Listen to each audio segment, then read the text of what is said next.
recruitment. Absolutely necessary on your journey to building a successful business, but not something that everyone's good at. In fact, it seems quite a few businesses are not good at it. So what I'm going to share with you today is a recruitment process that is quite straightforward. It's incredibly time efficient. It's very effective at creating a great team and attracting and selecting, getting great people into your team. So let's get into it. It's a process. But before we start the actual process, there's probably one preliminary piece of work you need to think about. And that is to say, you need to ensure that I would call it your employee value proposition. You've got to have a strong answer to the question, why would someone want to work for you personally or for your business? You need to have a strong proposition that says this is a great place to work.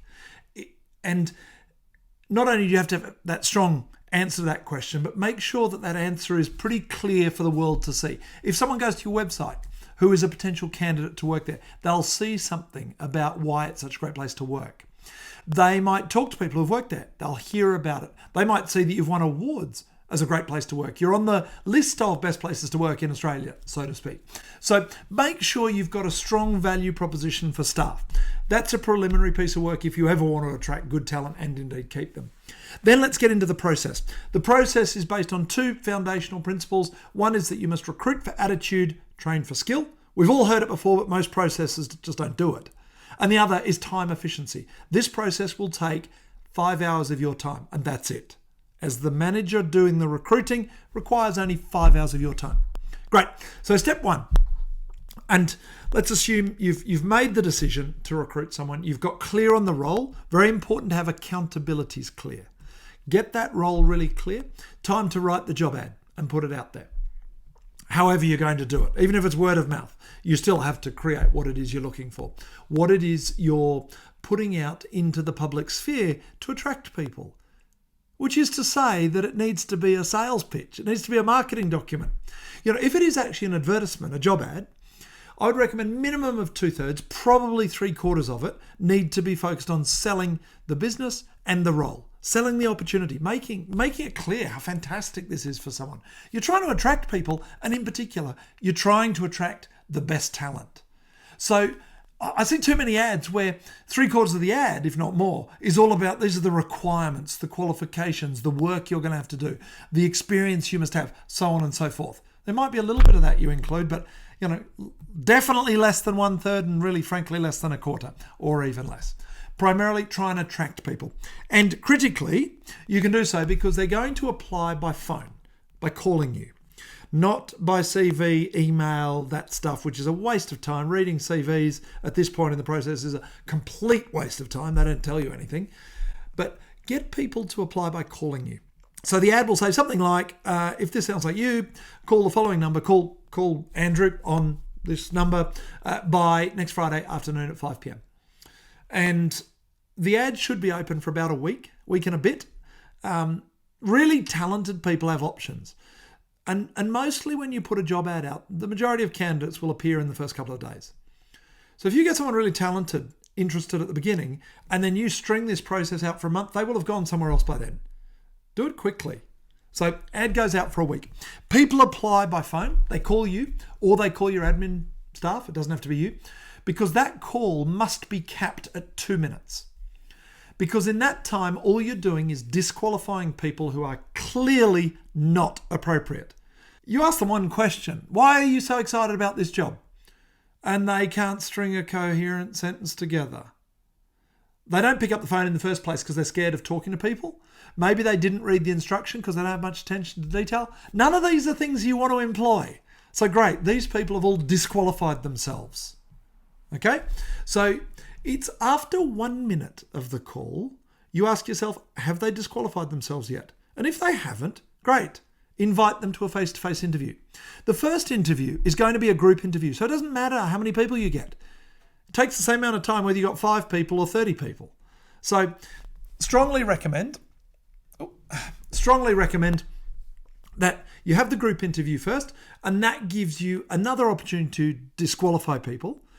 It's very time efficient, and it's another opportunity to assess people based on attitude and fit.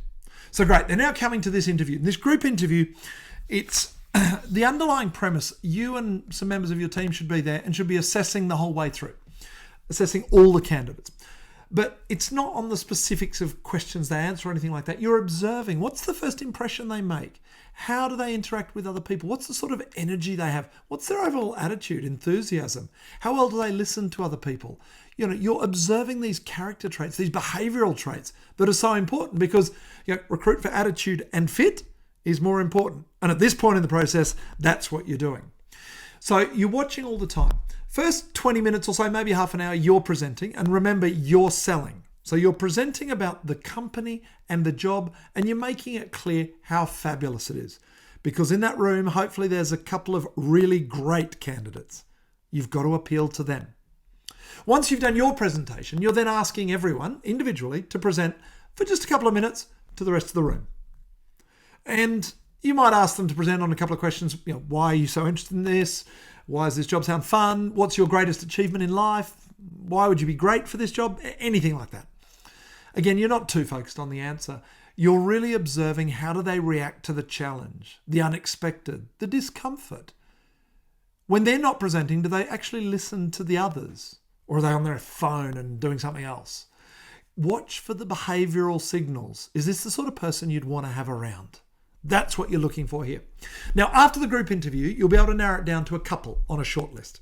And these people you will invite to a one-on-one interview, during which you'll get them to go through their CV and you'll be looking for sort of trends and patterns, absolutely. You'll give them a test.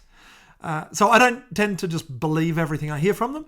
If there's a particular skill or approach, some element of the role that's very important, I want to actually provide them a test. It'll be a small test. It'll only take 5-10 minutes typically, but I'll design a test where I can actually see them doing it.